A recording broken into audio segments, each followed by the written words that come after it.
उपचुनाव के दंगल में आज से नामांकन प्रक्रिया शुरू हो गई है। एक तरफ समाजवादी पार्टी जहां 6 प्रत्याशियों के नामों की घोषणा कर चुकी है, तो वहीं बीजेपी ने भी प्रत्याशियों के नामों का पैनल तैयार कर लिया है और जल्द ही कैंडिडेट के नामों की घोषणा भी की जाएगी। न्यूज़ 18 के पास बीजेपी सूत्रों से मिली पैनल में शामिल नामों की एक्सक्लूसिव जानकारी है। एक रिपोर्ट के जरिए आपको दिखाते हैं।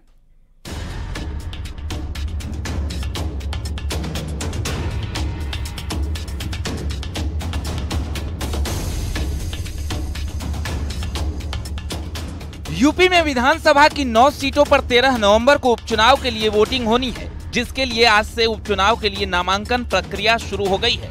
बीजेपी उपचुनाव की सभी सीटों पर नाम फाइनल कर केंद्रीय नेतृत्व को भेज चुकी है। सूत्रों की माने तो बीजेपी 22 अक्टूबर तक अपने प्रत्याशियों के नामों का ऐलान कर देगी।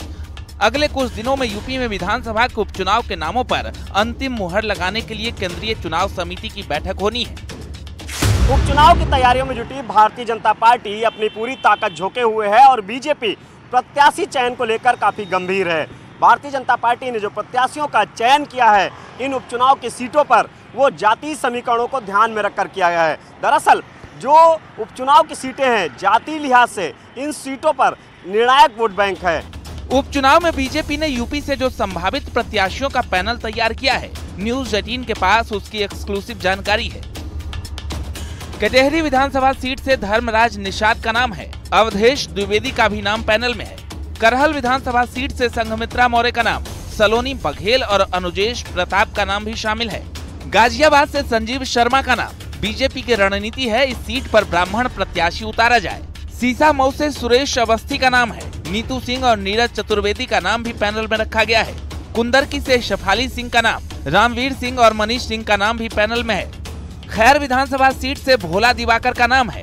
मुकेश सूर्यवंशी का नाम भी पैनल में रखा है।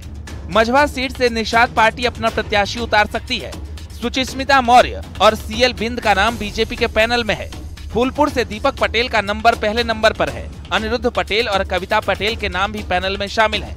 मिल्कीपुर से अगर चुनाव होता है तो गोरखनाथ बाबा का नाम है। चंद्रभान पासवान का नाम भी बीजेपी के पैनल में है।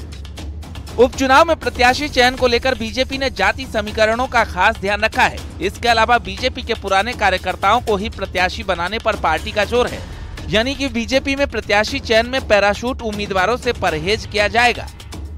लोग आपस में बातचीत करके नीचे से, तो राज्य की इकाई ने सभी मंडलों से, जिलों से, क्षेत्र के माध्यम से नामों का पैनल हमने मंगाया है और यहाँ प्रदेश की जो हमारी टीम है, माननीय मुख्यमंत्री जी के नेतृत्व में हम उस टीम ने नामों का पैनल बनाकर केंद्रीय चुनाव समिति को दे दिया है। अब उसमें केंद्रीय चुनाव समिति को निर्णय करना है और मुझे लगता है कि बहुत जल्दी हमारी पार्टी के प्रत्याशी घोषित होकर और पूरी ताकत के साथ भारतीय जनता पार्टी चुनाव मैदान में जाएगी। बीजेपी की यूपी इकाई ने सभी नामों के पैनल पर दिल्ली में चर्चा की है। अब अंतिम मुहर केंद्रीय चुनाव समिति की बैठक में लगेगी। जहां समाजवादी पार्टी के पास 5 सीटें उपचुनाव में पिछले दौरान रही और भारतीय जनता पार्टी के पास में 4 सीटें, उसमें से 1 सीट आरएलडी के पास में, यानी कि 5 सीट भारतीय जनता पार्टी और आरएलडी के खाते में रही।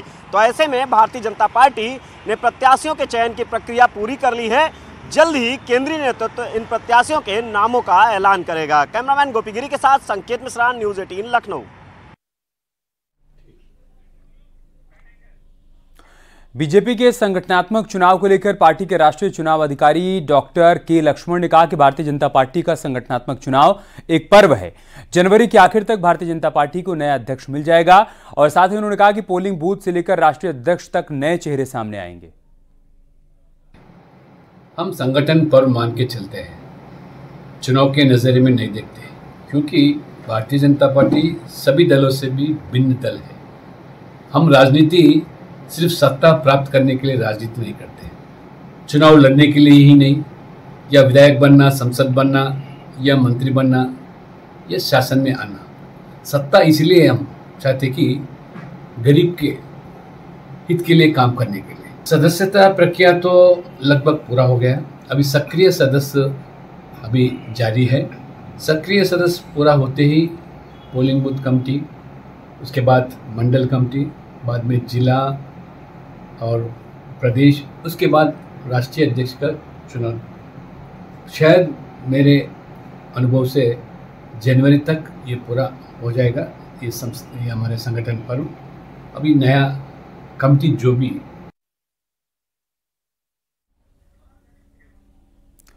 उत्तराखंड में यूसीसी लागू करने की दिशा में आज एक अहम दिन है। देहरादून में कमेटी ने सीएम धामी को रूलिंग बुक सौंप दी।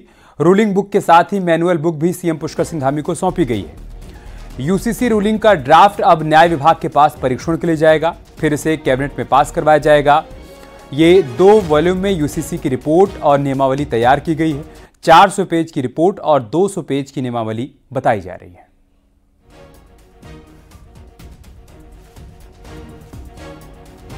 तो बड़ा दिन आज उत्तराखंड में यूसीसी लागू करने की दिशा में एक अहम कदम आगे बढ़ाया गया है। देहरादून में कमेटी ने सीएम धामी को रूलिंग बुक सौंप दी है। रूलिंग बुक के साथ ही मैनुअल बुक भी सीएम पुष्कर सिंह धामी को सौंपी गई है। यूसीसी रूलिंग का ड्राफ्ट अब न्याय विभाग के पास परीक्षण के लिए जाएगा और फिर इसे कैबिनेट में लाया जाएगा, जहां से इसे पास किया जाएगा। ये 2 वॉल्यूम में यूसीसी की रिपोर्ट और नियमावली तैयार की गई है। 400 पेज की रिपोर्ट और 200 पेज की नियमावली बताई जा रही है।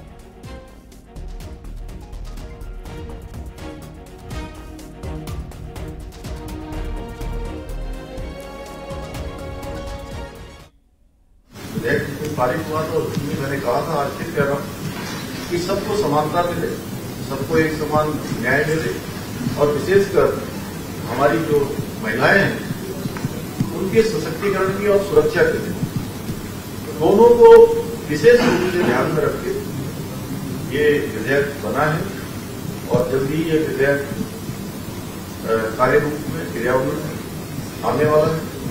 तो आप सबका, क्योंकि लगातार आप सब लोग पहले दिन से इसके साक्षी रहे और अब कुछ ही समय बचा है जब हम इसको रातों में उतारेंगे और देवभूमि उत्तराखंड को देश की आजादी के बाद ये पहला देश का हमारा राज्य बन जाएगा जिसको ये गौरव प्राप्त होगा कि यहाँ पर समान नागरिक संहिता का विधेयक लागू हो गया। राज्य स्थापना से पहले लागू हो जाएगा। अभी हम लोग मंत्रिमंडल की बैठक करने वाले हैं आज, क्योंकि इसमें जो भी प्रावधान किए गए हैं इस एक्ट में उसको लागू करने के लिए, जैसा कि पहले ही बताया कि हम न्याय का, विधि का, इसका सबका परीक्षण करेंगे, मंत्रिमंडल में चर्चा करेंगे और उसके बाद जल्दी ही हम जो है। बढ़ती महंगाई को लेकर पूर्व सीएम हरीश रावत ने देहरादून में मौन उपवास रखा। उन्होंने प्याज और टमाटर को सामने रखकर मौन उपवास किया और कहा कि ग्राहक परेशान हो रहे हैं। उन्होंने कहा कि मेरे पास पहाड़ से सब्जियां आती हैं तो मैं उसे लोगों में बांट देता हूं और ये महसूस करता हूं कि लोग किस कदर परेशान हैं।